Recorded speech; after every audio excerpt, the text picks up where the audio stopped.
June 18th, 1944. Camp Hearn, Texas. The smell reached us before anything else. It drifted through the camp slowly, almost politely, as if it were unsure it belonged there. Warm, salty, faintly sweet.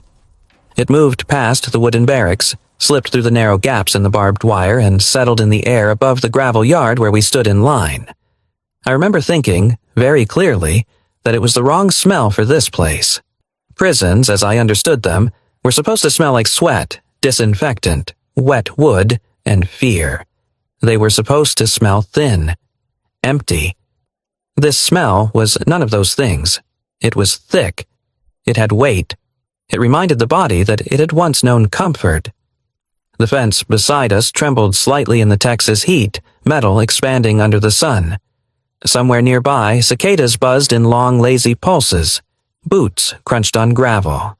Nothing unusual, nothing dramatic. And yet my attention kept drifting back to that smell, as if it were calling me by name. A metal cart rolled across the yard, its wheels complaining with every turn. Not the sharp rattle of chains, not the clatter of tools. This was a domestic sound, familiar in a way I could not immediately place. The cart slowed near the mess hall doors, and the smell deepened. Sausage. Not the thin, gray substitute we had known in the last years of the war. This was different. This smelled of meat that had not been stretched, of fat that had not been apologized for. It carried a faint trace of bread, soft bread, and something sharp and tangy that made my mouth water before I could stop it. That smell didn't belong in a prison. The thought came to me fully formed, almost offended by its own certainty. I was standing in Texas, thousands of miles from home, wearing a faded uniform marked with a small white PW. I was a German prisoner of war, and yet the air around me smelled like a county fair. The cart stopped. Someone laughed, an American laugh, loose and unguarded. The sound landed strangely in the yard, too relaxed, as if no one had told him where he was. I caught a glimpse of white paper napkins stacked neatly beside the cart. Clean. Square. Useless things, I thought. No one wastes paper like that in a war. Behind the mess hall, the screen door creaked open and shut. I could hear the hiss of something hot meeting metal. The unmistakable sound of food being cooked without urgency. In 1944, the world was burning. We knew that, even here. News traveled through whispers, through guarded radio announcements, through letters that arrived already stripped of their sharpest truths. In Europe, cities were rubble, fields were cratered. In Germany, my mother boiled potatoes until they collapsed into themselves, if she could get potatoes at all. Meat was a memory you learned not to trust. But in America, the war sounded different. Even as prisoners, we heard things. Numbers that felt unreal. Factories that did not sleep. Somewhere in Michigan, at a place called Willow Run, bombers rolled off an assembly line so quickly that men joked a new one took flight every 63 minutes, an hour. Less time than it took us to stand through roll call. Here in Texas, cattle grazed beyond the horizon. Millions of them, someone whispered once, shaking his head as if the number were an insult. Entire landscapes devoted not to survival, but to abundance. I tried not to think about those things. Thinking made hunger louder. The smell grew stronger. Hot dogs, I would later learn they were called. At that moment, I only knew that they reminded me of places that did not exist anymore. Summer gatherings, baseball games, gas stations along long roads where people stopped because they wanted to, not because they had to. I had never seen a baseball game, but I had heard of them. Even in Germany, America was imagined through fragments, films, posters, laughing crowds eating things on sticks. The idea had always felt exaggerated, childish even. No country could live like that while the world was starving. And yet the smell did not lie. The line moved forward. No one spoke. He watched the Americans behind the serving table. They wore the same uniforms as the guards outside, but their faces were softer here, distracted by routine. One of them wiped his hands on a towel slung over his shoulder. Another leaned back against the counter, sipping from a chipped enamel mug. This was not a performance. The hot dogs lay nestled in pale buns, their ends slightly split from the heat. Steam rose lazily, unconcerned with ideology. A bottle of mustard stood open nearby, its yellow cap streaked from use. Someone had placed a stack of napkins close enough to reach without asking. It occurred to me then that this meal had not been prepared for us. It had simply been prepared. That realization unsettled me more than hunger ever had. Hunger was familiar. It had rules. This did not. I thought of Germany in 1944, of ration cards carefully folded, of queues that ended before supplies did, of my father once cutting a sausage into slices so thin you could see the plate through them. We called that discipline, sacrifice, strength. Here, strength smelled like bread and meat and heat. The cart creaked again as it was nudged into position. The sound echoed softly off the wooden walls of the mess hall, a place that looked more like a school cafeteria than a prison dining room. Long tables, benches worn smooth by use, sunlight slanting through screened windows. I felt something tighten in my chest. Not fear, not yet, but a kind of disorientation I did not have a name for. If this was a prison, what did freedom look like? No one answered that question. The line moved, the smell stayed. And somewhere, deep beneath my ribs, something I had buried since capture began to stir, an understanding that whatever awaited us in America would not follow the rules we had been taught. The war, I realized, might not end with guns. Sometimes it began with a hot dog. The line kept moving, and that was when the fear arrived. Not all at once, not loudly. It came the way propaganda always does, quiet, practiced, patient. It rose up from places hunger had not managed to reach.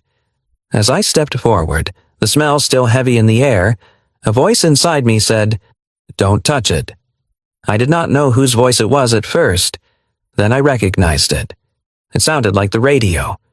In Germany, before everything collapsed, the radio was always on.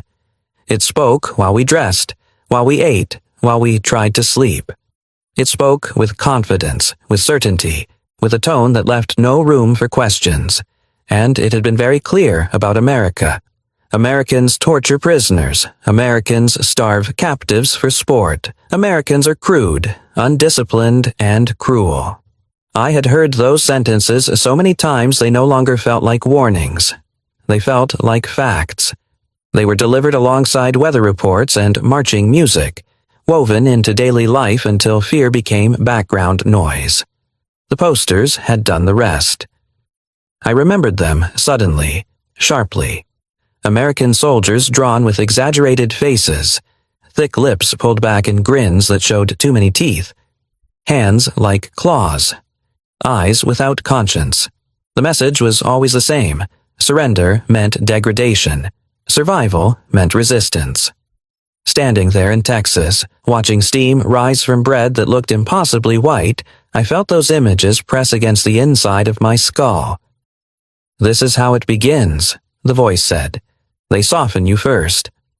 I stopped at the edge of the serving table. The man behind it did not look like a monster. He looked tired, sunburned, ordinary. He placed a hot dog onto my tray with a motion so practiced it barely registered. His hands were clean, his nails trimmed. No rings, no urgency. Beside the hot dog, a soft bun rested open, yielding slightly under its own weight. I could see where the bread had been sliced, cleanly, carefully. I pressed my thumb into it without thinking. It gave way. The bread sank beneath my skin and then slowly returned to shape, like a pillow remembering itself. My stomach clenched. Not from hunger this time, but from confusion so sharp it bordered on pain. In Germany, bread did not do that anymore. Bread was gray, heavy, damp. It tore instead of bending. Sometimes it smelled faintly of mold, and sometimes you pretended not to notice because noticing changed nothing. We ate it slowly, counting bites, saving corners for later. Bread had become something you endured. This was not that bread. I pulled my hand back as if I had touched something dangerous. Behind me, I could feel the tension in the line. No one spoke, but I knew what they were thinking, because I was thinking it too. If this food was real, then everything we had been told was wrong. And if everything was wrong, then what else had been built on lies? The Americans did not rush us. No one barked orders. No one watched closely. That made it worse. I carried my tray to the table and sat down slowly, as if sudden movement might trigger something hidden. Around me, women did the same. We placed our trays down and stared at them, a row of untouched meals cooling in the open air. No one ate. The Americans took their own trays and sat at a nearby table. They ate casually, leaning back, talking about something that made one of them laugh. The sound was low and familiar, the kind of laughter that came from shared routines. They ate the same food, the same buns, the same sausages, the same mustard, squeezed in uneven lines across the meat. One of them reached for a stack of white napkins and took two without counting. White napkins. In Germany, paper had become precious. We tore old newspapers into squares and folded them carefully. Even that was a luxury some days. Here, napkins sat in a stack, clean and untouched, waiting to be used and discarded. I watched one of the Americans wipe his mouth and toss the napkin aside without a second thought. My appetite vanished. "This is a test," the voice insisted. "They want to see who eats." Across from me, a woman named Liesel sat rigidly, her hands folded in her lap. She had been a schoolteacher before the war. Calm, precise. Her eyes flicked once toward the door, then back to her tray. "Don't," she whispered in German, barely moving her lips. "Wait." I nodded. Waiting was something we understood. In Europe, waiting had become a way of life, waiting for bread deliveries that never arrived, waiting for letters that stopped coming, waiting for the war to end while it found new ways to continue. By 1944, Germany was starving.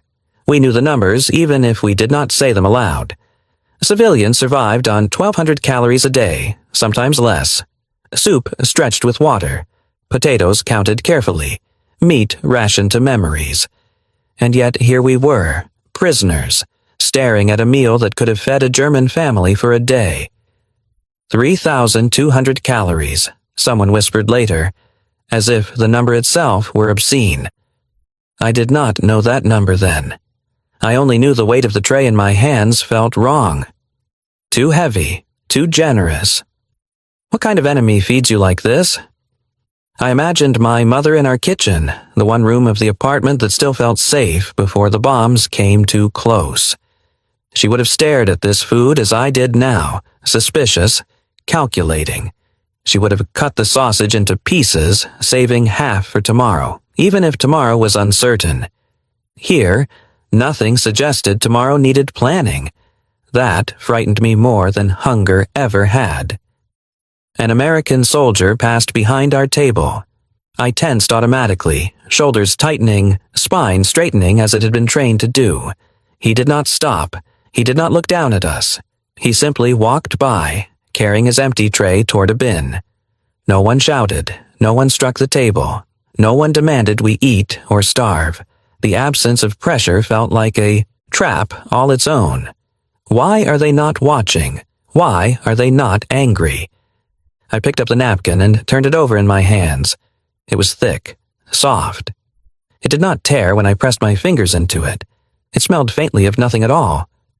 Across the table, another woman lifted her hot dog slightly as if testing its weight. Her hands trembled. She set it back down quickly as if afraid it might accuse her. The radio voice returned louder now. "Americans humiliate prisoners. They take pleasure in breaking you." But nothing in front of me matched that story.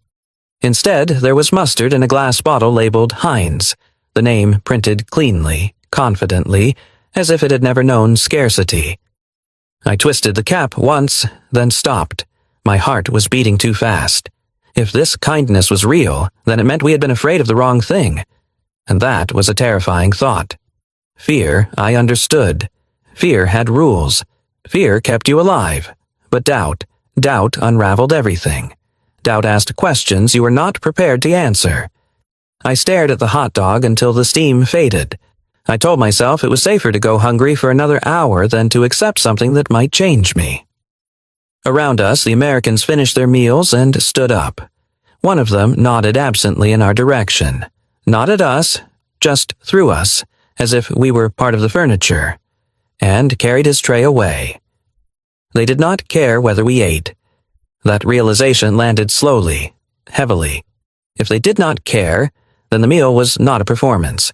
It was policy, routine, procedure, and if this was routine, then fear had been my most faithful companion for years, and it had been lying to me. My hand hovered over the bread again, close enough to feel its warmth. I pulled it back. Not yet. I was not ready to find out how long I had been afraid of a story that was no longer true. The fear did not disappear when the food stayed. It lingered, coiled tight beneath my ribs as the minutes passed and nothing happened. No whistles, no shouted commands, no sudden punishment for our hesitation. The hot dogs cooled on our trays and still the world refused to correct itself. That was when I noticed something worse than cruelty. No one was watching us. I had been trained to feel eyes even when none were visible. In Germany, authority was everywhere, behind walls, inside radios, embedded in silence. You learned to eat carefully, to speak quietly, to assume that someone, somewhere, was keeping score. Here, there was no score. An American soldier stood near the serving table, arms relaxed at his sides. He was young, maybe not much older than I was, with dust on his boots and sweat darkening the collar of his uniform. His rifle hung loose on its strap, forgotten. He looked at us, not sharply, not with suspicion, but with something like mild concern, the way a person looks at a stalled car on the side of the road. "You're allowed," he said. That was all. 2 words. No explanation. No warning. No demand for gratitude. He did not even raise his voice. He said it as if reminding us of something obvious, something we had temporarily forgotten. "You're allowed." The words struck harder than any order ever had. Allowed to what? To eat? To breathe? To exist without permission? He did not clarify, and perhaps that was the point. He nodded once, almost imperceptibly, then turned away. He turned his back on us. In Germany, turning your back on prisoners would have been unthinkable. Control required attention. Discipline required presence. Here, the absence of scrutiny felt deliberate. My hands shook as I picked up the hot dog. The bread was warm against my palms. The metal tray beneath it reflected the pale Texas light, scratched and dulled by use. I noticed then how ordinary everything was. This was not a special setup. The trays were worn, the tables were scarred with old marks and initials carved by bored hands. This place had a history, and it was not centered on us. I took a bite, small at first, almost apologetic. The casing snapped softly beneath my teeth. Heat spread across my tongue, followed by salt and fat and something deeper, satisfaction perhaps, or the memory of it. No one reacted, no alarms, no laughter, no punishment. I took another bite, larger this time. Across from me, Liesel watched my face closely as if waiting for a sign. When nothing happened, she reached for her own bread. She hesitated, then pressed it gently between her fingers, feeling it yield and return. Her eyes filled with something that looked like relief but was not yet allowed to become emotion. The American soldier did not turn back. Instead, another one approached the table. Older, this one, with lines at the corners of his eyes and a patch on his sleeve worn thin. He carried a basket under one arm. Without speaking, he set it down near us and adjusted it so it would not tip. More bread. He did not ask how many we needed. He did not make eye contact. He simply placed the basket within reach and walked away, already focused on something else. I stared at the bread. In Germany, bread was counted. Here, it was replenished. This was not generosity as performance. It was logistics. Routine. The quiet confidence of a system that assumed there would always be enough. I ate slowly, forcing myself to chew properly, afraid that if I rushed, the moment would collapse. Mustard stained my fingers, bright yellow against my skin. I wiped them with a white napkin, marveling again at its thickness, the way it absorbed grease without tearing. At the next table, the Americans talked among themselves. A radio sat on a shelf near the wall, its volume low but steady. A familiar melody drifted through the room. Glenn Miller, I would learn later. Swing music, light and insistent, utterly unconcerned with the war that consumed half the world. The sound wrapped around us, domestic and calm. One of the Americans tapped his foot in time, another hummed under his breath. They were not trying to impress us. They were not trying to teach us anything. They were simply eating lunch. It occurred to me then that this kindness was not personal. That was the most unsettling part. They did not need to believe we were good people. They did not need to forgive us. Their treatment of us was not dependent on our repentance or obedience. It was policy, structure, the quiet application of rules decided long before we arrived. I would later hear the words Geneva Convention spoken aloud, explained through an interpreter in clipped, careful sentences. I would learn that America believed feeding prisoners well made them less likely to resist, more likely to surrender, easier to send home when the war ended. But sitting there, mustard on my fingers and warmth in my stomach, I did not think about strategy. I thought about dignity. The Americans finished eating and began to clear the tables. Trays clanged softly as they were stacked. Napkins were thrown away without ceremony. The older soldier returned, this time carrying a pitcher of water. He filled our cups, one by one, without comment, and moved on. When I looked up, he was already gone. No one asked our names. No one demanded thanks. The kindness lay not in what was given, but in what was withheld. Humiliation, suspicion, spectacle. I realized then that I had spent years believing humanity had to be earned. Here, it was assumed. As I ate, the fear loosened its grip, not because it had been disproven, but because it had been ignored into irrelevance. The Americans did not argue with our expectations. They simply lived as if those expectations did not matter. And somehow, that mattered more. I finished the last bite slowly, feeling the weight of the meal settle in my body, grounding me in a way hunger never allowed. Around me, women exhaled, shoulders lowering, movements growing less rigid. No one celebrated. No one cried. We simply ate. When I stood to return my tray, I caught a glimpse of myself reflected faintly in the scratched metal. For the first time since capture, I did not look like a prisoner waiting to be corrected. I looked like a person who had been allowed to eat in peace. No one watched me leave the table.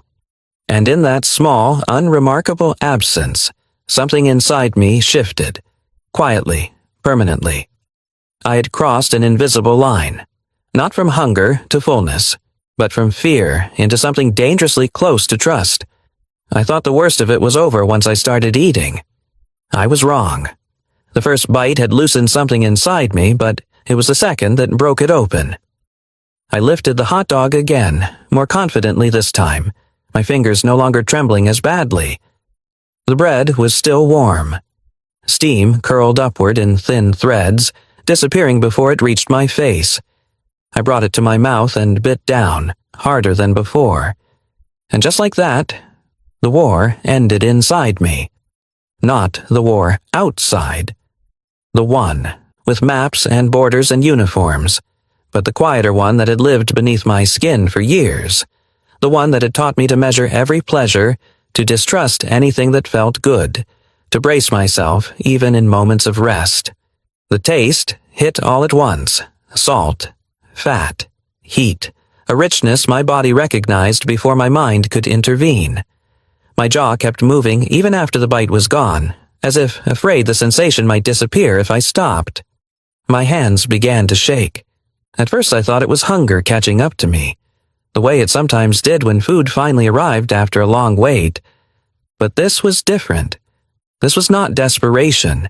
This was memory. I was no longer in Texas. I was standing in a small town square somewhere in Germany, years before the war, before uniforms replaced dresses and radios replaced conversation. There were strings of paper flags overhead and the sound of laughter that did not feel borrowed. A brass band played badly near the fountain and no one minded. I could see my mother clearly. She stood beside me, her hand wrapped around mine, warm and steady. I remembered the exact pressure of her fingers, the way she squeezed once when she wanted my attention. She smelled faintly of soap and flour. She always did when she was happy. A vendor handed her something wrapped in paper. She passed it to me without ceremony, already distracted by someone calling her name. I took a bite too fast and burned my tongue. I remember laughing and crying at the same time, startled by the heat, embarrassed by the tears. My mother knelt in front of me immediately. She did not scold. She did not rush. She blew gently on the food and then on my fingers, her face so close to mine that I could see the tiny lines at the corners of her eyes. "Slowly," she said. "Good things don't leave if you take your time." The memory hit me with such force that my breath caught.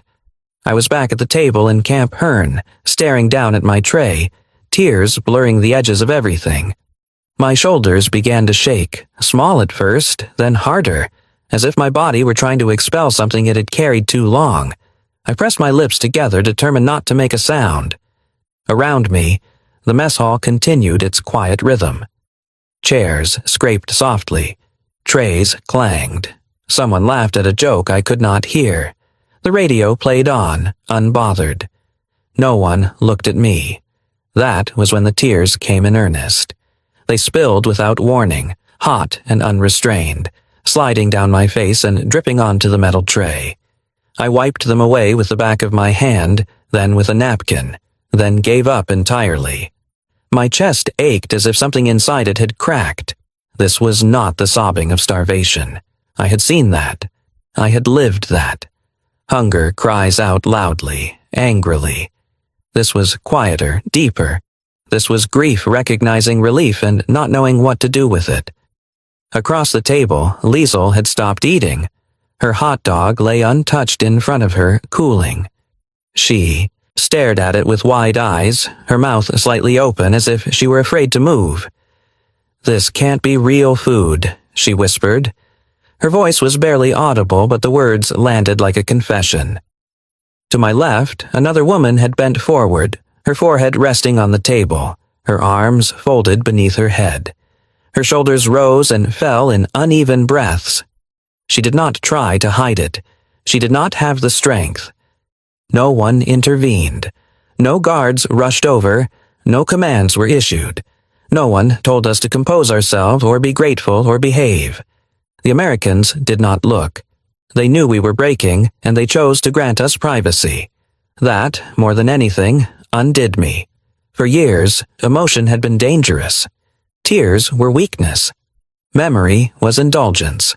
You survived by hardening yourself, by making everything smaller so it could not hurt you. Here, softness was not punished. I took another bite, slower this time, just as my mother had taught me. I let the food rest on my tongue. I breathed through the tears, through the ache in my chest. Outside these walls, the world was still at war. I knew that. We all did. American soldiers were fighting in France, pushing inland from beaches whose names had become legends even before the blood dried. Others were dying in the Pacific, island by island, in a conflict so brutal it rarely reached our ears in detail. America was fighting on two fronts, pouring men and machines and food into a struggle that spanned the globe. And yet, here, in a wooden mess hall in Texas, they had chosen not to strip us of our humanity. They could have fed us less. They could have made us wait. They could have reminded us at every turn that we were the enemy. They did none of those things. I realized then that this was not mercy born of weakness. This was confidence. Only a country certain of its strength could afford to be this unafraid of kindness. Only a people who believed they would win could imagine a future where former enemies would have to live together again. My tears slowed. My breathing steadied. I looked down at my hands. They were stained with mustard, the bright yellow stark against my skin. I did not wipe it away immediately. It felt like proof that this moment had happened, that it was not something I had invented to survive another day. When I finally stood, my legs felt unsteady, as if I had walked a great distance without moving. I carried my tray to the return station, careful not to spill anything, careful as if the weight of the moment might shatter if I moved too quickly. As I turned away, I saw my reflection again in the dull metal surface of the counter. My eyes were red, my face streaked, but beneath that there was something else. Relief. Not relief that I had eaten, but relief that I had been allowed to feel. I had been taught that war required the destruction of the enemy. No one had told me that sometimes it ended with a meal. As I stepped back into the sunlight, the Texas heat pressed down on me, familiar now, almost comforting. The fence still stood. The guards still watched the perimeter. The war was not over, but something inside me was. I wiped my face one last time and took a breath that felt deeper than any I had taken in years. The war had not ended because I was full. It had ended because, for the first time since my capture, I had been treated not as a symbol, not as a threat, not as a defeated thing, but as a human being who was allowed to eat, to remember, and to cry in peace. That night, sleep did not come. The camp settled into its usual quiet after dusk, the soft shuffle of boots during evening checks, the distant hum of insects rising and falling with the Texas heat.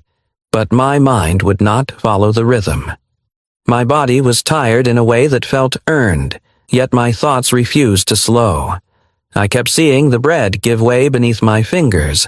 I kept hearing the absence of voices telling me what to feel. When the lights dimmed, I reached beneath my mattress and pulled out the small notebook I had carried since capture. Its pages were thin, already crowded with cramped handwriting, careful not to waste space. I had written in it before.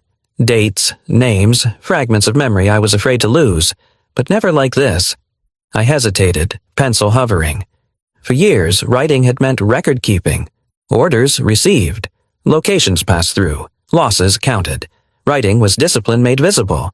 Tonight, it became something else. June 18, 1944, I wrote. Camp Hearn, Texas. The words felt heavier than usual, as if they carried a meaning I had not yet uncovered.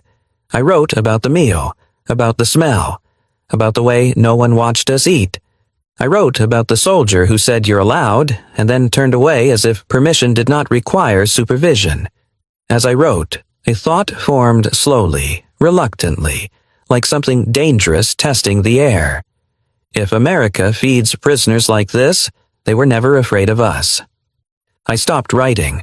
The sentence frightened me more than anything I had felt all day. In Germany, power had always announced itself loudly.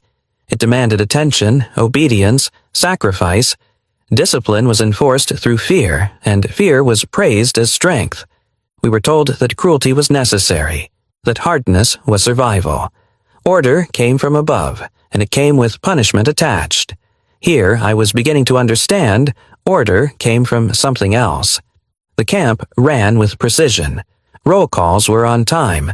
Work details were assigned efficiently. Rules were enforced, but without spectacle. No one needed to shout to be obeyed. The Americans did not confuse chaos with freedom. Their system was not soft. It was structured, deliberate, confident, and it did not require hatred to function. That realization unsettled me deeply. I thought of the men and women who guarded us. They were not extraordinary. They were farmers' sons, factory workers, clerks. Some spoke with accents I could not place. Others whistled while they worked. This was the generation fighting the war for America.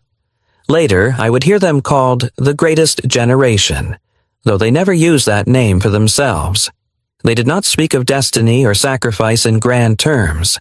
They spoke of getting the job done, of sending money home, of what they would do when the war was over.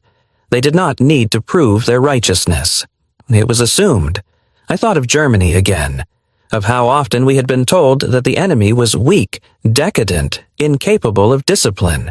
And yet, here I was, living inside a system that functioned smoothly while allowing space for dignity. We had been taught that kindness was weakness. America was showing me that kindness could be policy. Outside the barracks, someone coughed. A door closed softly. Life went on, unremarkable and steady. I wrote more. I wrote about the difference between fear and respect, about how fear demanded constant reinforcement while respect seemed to sustain itself. I wrote about how no one had asked me to be grateful, and how that made gratitude unavoidable. The pencil moved faster now, as if the words had been waiting. In Germany, we believed victory required humiliation of the defeated. We believed that to win, you had to erase the other side. Here, I began to see a different calculation. America did not need us to feel small to feel strong. They were not preparing us for execution. They were preparing us for return. For a world after the war, where memory would matter as much as territory. That was when I understood the true imbalance between us.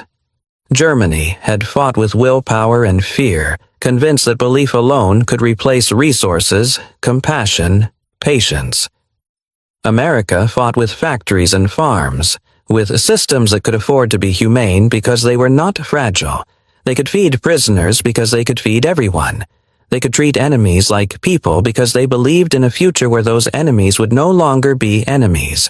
This was not mercy as charity. It was mercy as strategy, and it was devastating. I set the notebook down and leaned back on my bunk, staring at the ceiling beams.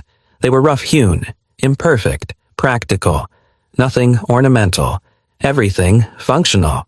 Somewhere across the ocean, my country was still telling itself stories about strength and honor while cities burned and children learned to sleep through air raids. Here, strength looked like restraint. For the first time, I felt the war's outcome not as a rumor, not as a fear, but as a certainty that settled calmly in my chest. They had already won, not because their guns were louder or their armies larger, though they were, but because they had not surrendered their values in order to fight. Victory did not require hatred if you were confident you would prevail. I realized then that the Americans feeding us were not trying to convince us of anything. They did not need our conversion. The proof was in the routine. I closed the notebook and slid it back beneath the mattress.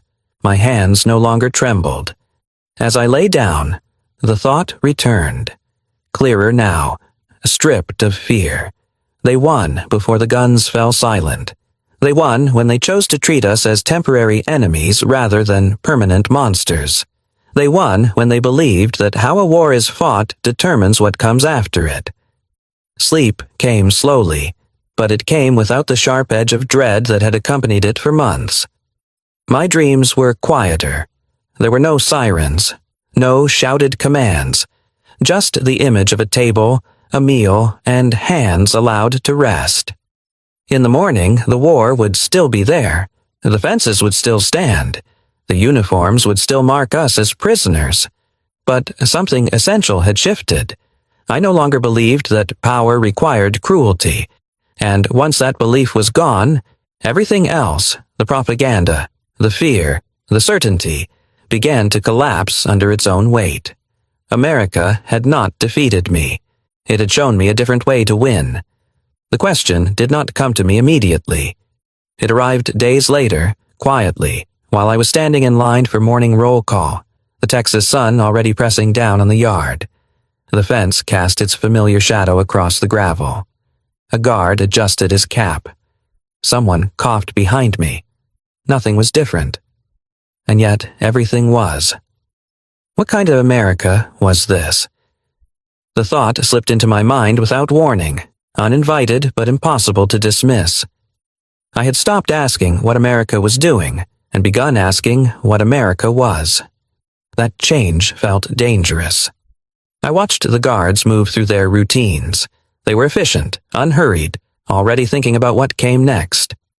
One of them folded a letter and slid it into his pocket before the whistle blew. Another rubbed his eyes, still half asleep, and accepted a cup of coffee from a fellow soldier with a nod. They were young, ordinary, men who would one day go home. I began to imagine that home. Not the caricature we'd been shown in posters and broadcasts, but the version hinted at through small details. The way food was prepared without ceremony, the way kindness was offered without comment, the way order existed without fear attached to it. I imagined factories first. I had seen them from the train windows when we were brought inland, vast buildings stretching farther than anything in Europe, windows glowing late into the night. I pictured men and women working side by side, sleeves rolled up, hair tied back, machines pounding rhythm into steel. I imagined a place where bombers were built not in desperation, but in confidence, where output was measured not in slogans, but in numbers so large they no longer needed exaggeration. Then I imagined the end of the shift, lunch pails closed, whistles blown, hands washed clean of grease, people stepping out into the evening light, tired but not afraid, families waiting, supper already planned. I imagined kitchens, tables crowded with plates, bread passed freely, children complaining about homework while adults pretended not to listen, radios playing softly in the background, not propaganda, not commands, just music filling space because silence did not need to be feared. I imagined Sundays. That image surprised me most. In Germany, Sunday had become hollow by the later years of the war. Church bells rang over half-empty streets. Meals were thin. Conversation avoided anything real. Even rest felt supervised. But when the Americans spoke of Sunday, it sounded different. A day not for endurance, but for pause. For baseball games and long dinners and drives taken simply because the weather was good. A peaceful Sunday. I wondered what it did to a nation, to grow up with days like that as an expectation rather than a memory. I wondered what it did to a people, to fight a war without forgetting what peace was supposed to feel like. The more I thought about it, the more the comparison pressed in. Germany had demanded unity through fear, dissent crushed, questions silenced, loyalty measured by obedience. America seemed to demand unity through participation. You showed up, you did your part, and when the work was done, you were allowed to rest. No one needed to scream for cohesion when everyone believed they belonged. I began to ask myself questions I had never dared to consider before. Was America always like this? Was this generosity a product of war, or something older, deeper, already there? And then the question turned outward, away from me, toward anyone who might be listening. Is it still like this? I thought of the men guarding us. Someday they would return to those factories, those kitchens, those Sundays. They would tell stories about the war, about Europe, about prisoners who spoke with accents and learned to eat hot dogs slowly. Would they remember us as enemies? Or as proof that some wars end not with vengeance, but with restraint? I imagined their children, born after the war, growing up in houses built during years of confidence rather than a table surrounded by children who asked questions the way children always do, direct, impatient, unaware of how fragile answers can be. What was it like? They would ask. And I knew what they would mean. They would not be asking about the marches or the uniforms or the days when survival was counted in hours. They would be asking whether the world had been as cruel as the stories made it sound, whether people had been monsters, whether mercy had existed at all. I thought of what I would tell them. I would not begin with the war. I would begin with a meal. I would tell them about June 18th, 1944, about a place called Camp Hearn, Texas, about the smell that arrived before anything else, and how it did not belong in a prison. I would tell them that I was afraid even after the food was placed in front of me. Afraid because fear lasts longer than hunger. Afraid because lies, repeated often enough, begin to feel like memory. And then I would tell them what happened next. I would say, they let us eat in peace, no speeches, no humiliation, no conditions, just food, warmth, and the dignity of being left alone with our emotions. I would tell them that I survived not because I was strong, but because someone else chose not to be cruel. Tell them, I would say, if anyone ever asked me what mattered most, tell them I survived because America chose mercy. Not because they had to, because they could. I would want American children to hear this too, not as praise meant to flatter, but as inheritance meant to be carried. I would want them to know that their country once fought the largest war in human history, and still believed that restraint was not weakness, that generosity was not waste, that dignity did not belong only to the victorious. I would want them to know that their grandparents' generation understood something fragile and rare, that how you treat the powerless says more about you than how you defeat the powerful. This is not a story about perfect people. The guards were not saints. The system was not flawless. Pain existed on all sides, and loss did not vanish because kindness appeared. This is not a story meant to glorify war. War remains what it has always been, destruction disguised as necessity. This is a story about what remained human inside it, about men and women who refused to let conflict erase their values, about a nation confident enough to believe that today's enemy would someday return home and remember how they had been treated. Because memory travels farther than armies ever do. When I think of America now, I do not think first of weapons or flags or victory parades. I think of a mess hall, of metal trays worn smooth by use, of white napkins stacked without counting, of a soldier who said you're allowed and then turned away, trusting that dignity did not require scarcity. I imagined them learning history from textbooks that spoke of victory and sacrifice, of battles won and losses endured. Would they know about the mess hall in Camp Hearn? Would they know that their father's country had chosen, deliberately, to treat captured enemies with dignity? Or would that detail be lost, crowded out by louder stories? As I worked my assigned tasks, cleaning, sorting, repairing, I watched America through fragments, through the rhythm of the camp, through the consistency of meals, through the absence of cruelty where cruelty would have been easier. It struck me then that this was not a fragile kindness. Fragile kindness must be protected, defended, explained. This kindness needed none of those things. It existed because the system that produced it was strong enough to absorb it. And that made me wonder, dangerously, insistently, what had changed, if anything, since then. Would a nation still confident in itself act this way today? Would a divided country still trust restraint over rage? Would abundance still breed generosity? Or had fear crept back in through other doors? I could not answer those questions, I still cannot. But I know what I saw. I saw a country at war choose to behave as if peace were inevitable. I saw power exercised without cruelty. I saw a society confident enough to believe that today's enemy might tomorrow be someone else's neighbor.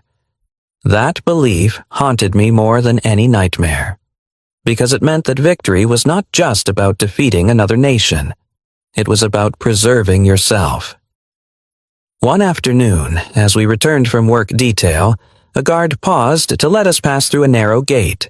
He removed his cap briefly, wiping sweat from his brow, and nodded once in greeting, not to us specifically, but to the moment. It was nothing, and yet it felt like everything. As I lay on my bunk that evening, the question returned, fuller now, heavier. What kind of America was that? An America that believed strength and kindness were not opposites. An America that trusted its future enough to treat enemies humanely. An America that assumed unity could survive disagreement, that compassion could coexist with power. If such an America existed once, then it could exist again. And if it no longer does, then perhaps the most important battles were never fought overseas at all. I closed my eyes, the sounds of the camp settling around me, and held on to that thought, not as accusation, not as judgment, but as an invitation. Remember this version of yourselves. Because we did. And for some of us, it changed everything. The war did not end for us with an announcement. There was no single morning when the fences disappeared or the guards laid down their rifles. The end came gradually, in pieces. Rumors carried on the wind, dates circled quietly on calendars, names read aloud and then packed away. But long before any of that, I knew what I would carry with me when this place was gone. It was not the fence. It was not the uniform. It was not even the hunger. It was the memory of how I had been treated when the war still demanded reasons to hate. I began to think about who would tell this story after me. Time has a way of erasing the ordinary things first. Battles survive, numbers survive, speeches survive. But meals disappear. Small choices vanish unless someone insists on remembering them. I imagined myself years later, older, sitting at a table that did not belong to an army or supervision. I think of the moment I realized that I was not being punished for losing. I was being prepared to live afterward. That is why this story matters. Not because it proves who won, but because it shows who chose not to lose themselves in the process. They didn't just defeat us, I would tell anyone willing to listen. They showed us who we could become after the war.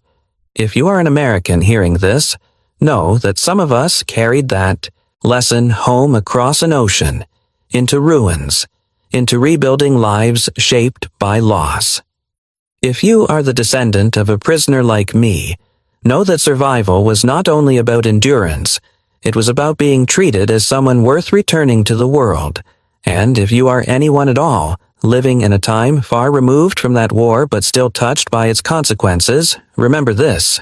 History is not only made by the loud moments, it is made by quiet choices, by meals served without spectacle, by mercy given without demand, by people who believed that victory meant more than winning. It meant preserving the kind of world worth inheriting. This is why we remember, not to reopen wounds, but to keep alive the knowledge that even in the darkest hours, someone once chose to act as if tomorrow mattered. And because of that choice, I lived. And because of that choice, perhaps others still can.